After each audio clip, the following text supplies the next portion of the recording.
أعوذ بالله من الشيطان الرجيم. بسم الله الرحمن الرحيم.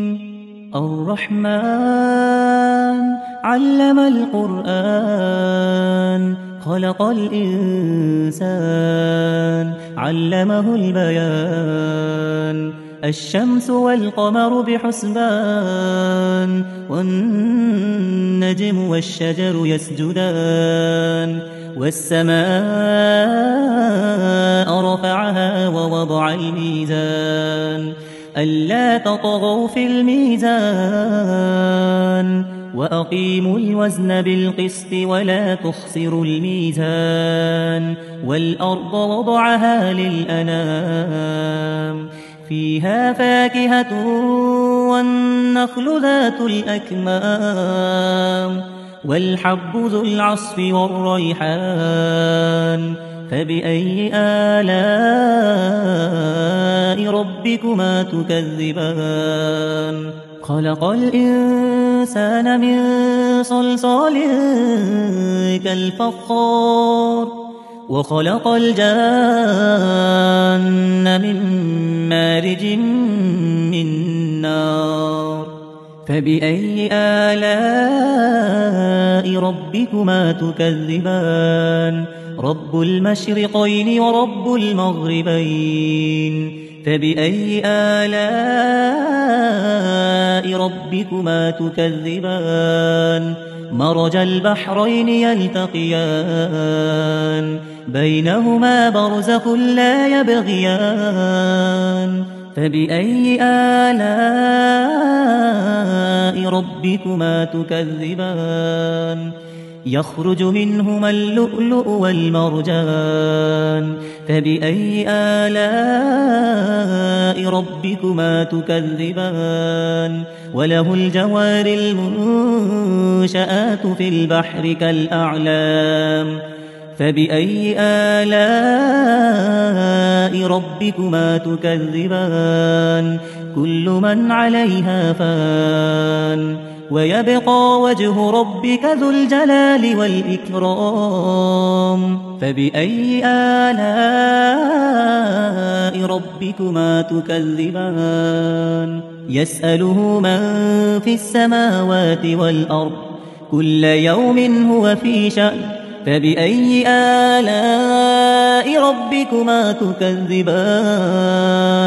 سنفرغ لكم أيها الثقلان.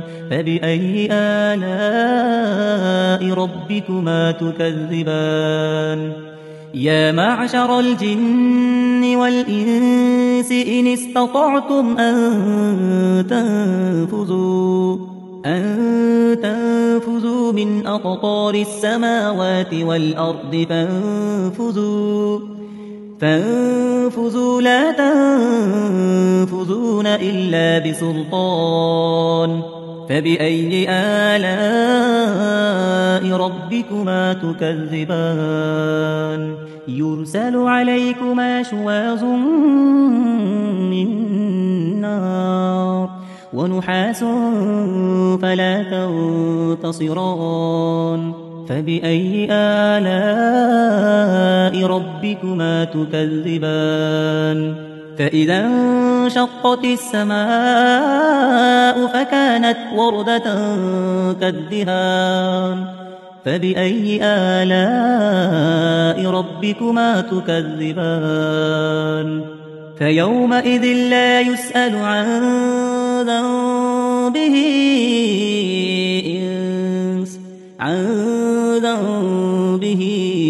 إنس ولا جان. فبأي آلاء ربكما تكذبان؟ يعرف المجرمون بسيماهم فيؤخذ بالنواصي والأقدام.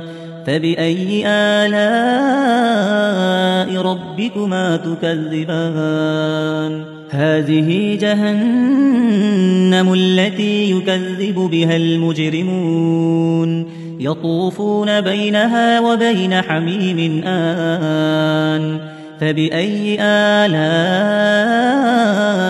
ربكما تكذبان ولمن خاف مقام ربه جنتان فبأي آلاء ربكما تكذبان ذواتا أفنان فبأي آلاء ربكما تكذبان فيهما عينان تجريان فبأي آلاء ربكما تكذبان فيهما من كل فاكهة زوجان فبأي آلاء ربكما تكذبان متكئين على فرش بطائنها من استبرق وجنى الجنتين دان فبأي آلاء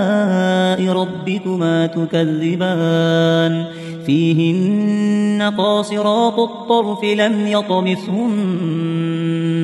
لم يطمثهن إنس قبلهم ولا جان فبأي آلاء ربكما تكذبان كأنهن الياقوت والمرجان فبأي آلاء ربكما تكذبان هل جزاء